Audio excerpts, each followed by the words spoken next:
I am going to order, at least until you successfully complete JCDI, that you also wear a SCRAM device. And that is a device that's on your body. It's like a bracelet thing on your ankle, I think, and it touches your skin and it will test positive or show if there is any alcohol in your system. Because it's not just that you don't drink when you drive. On this probation, you're done with alcohol, period.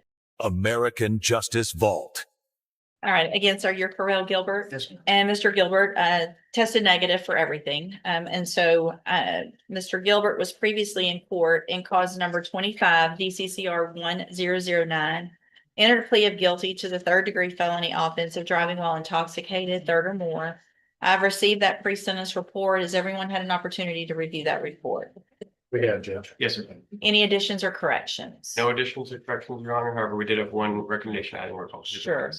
Nothing from the state. So with regard to, obviously, the recommendation here is for safe P. What is your request on that, Mr. Chavarria? May I make argument with that? Or Yeah, just- go ahead. Okay. Our specific request is that that be held in abeyance and that Mr. Gilbert be asked to submit to some recurring UAs so that the court is satisfied with his compliance and his progress on this offense. I will note a few things, Your Honor. Mr. Gilbert took responsibility for this as part of the pre-sentence investigation. He took responsibility for it at the scene, actually, as well. He has been working at a good job with good pay for about 3.5 years, Your Honor, as a welder. And he's married. He has mortgage and car and all the normal things that people are expected to have. I think he's in a good position in his life, and submitting him to this safe P would be a major disruption to that.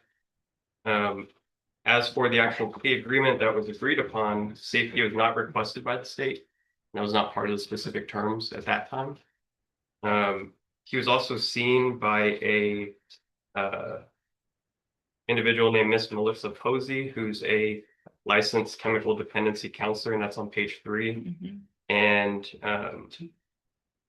her recommendation was that he enroll in and successfully complete an intensive outpatient program, such as a JCDI.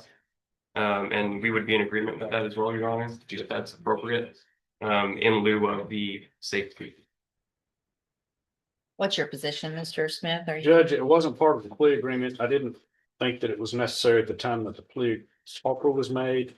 The only thing that concerns me is the fact that he tested positive for alcohol when he did the concern, but we would leave it up to the court.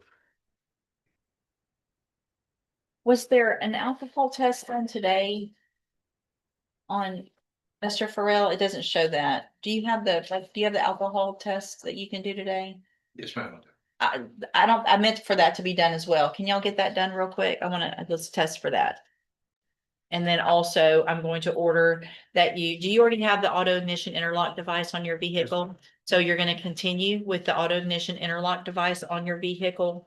I am going to order, at least until you successfully complete JCDI, that you also wear a SCRAM device. And that is a device that's on your body. It's like a bracelet thing on your ankle, I think, and it touches your skin and it will test positive or show if there is any alcohol in your system.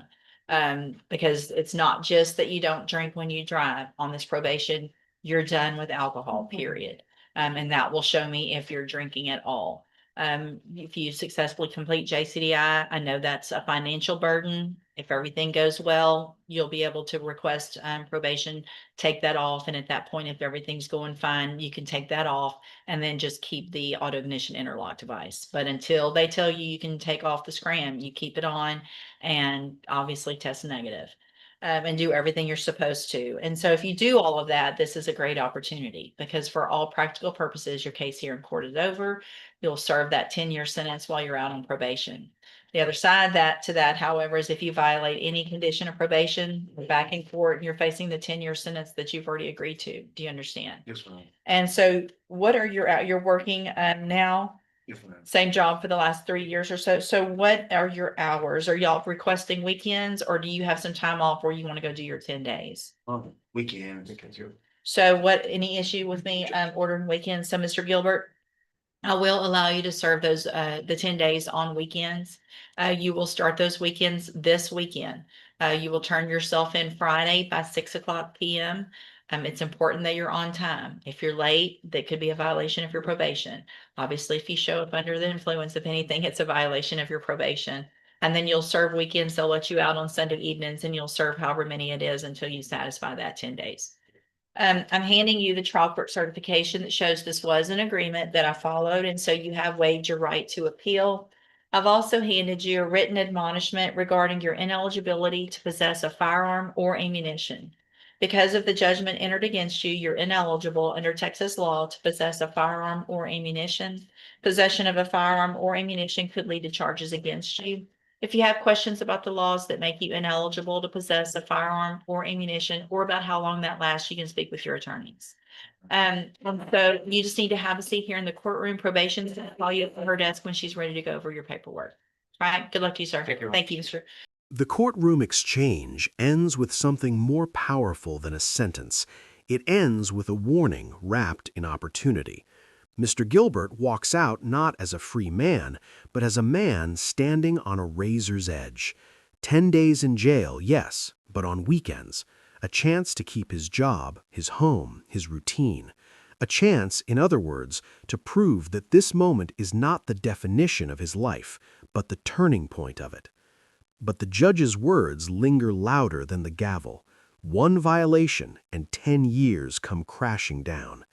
That's not just a legal consequence. It's a clock ticking in the background of every decision he makes from here on out. Every drink refused, every test passed, every step taken with that monitoring device strapped to his ankle becomes part of a larger story, one of discipline, accountability, and the fragile nature of second chances. This is the paradox of the justice system laid bare. Punishment and mercy, control and trust, all intertwined. The court didn't just hand down a sentence, it handed over responsibility. The structure is there, the SCRAM device, the program, the probation terms, but structure alone doesn't change a life.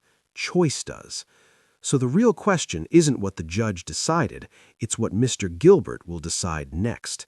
Will he see these conditions as a burden or as a lifeline? Will the warning echo as fear or as motivation? Because in cases like this, the sentence isn't the end of the story. It's the beginning of a test that plays out far beyond the courtroom walls.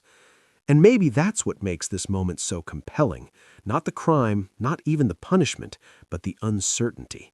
The possibility that someone standing at the edge can either fall or step back. That the difference between 10 days and 10 years isn't luck, it's behavior.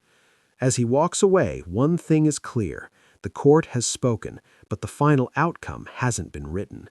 That part is still entirely up to him.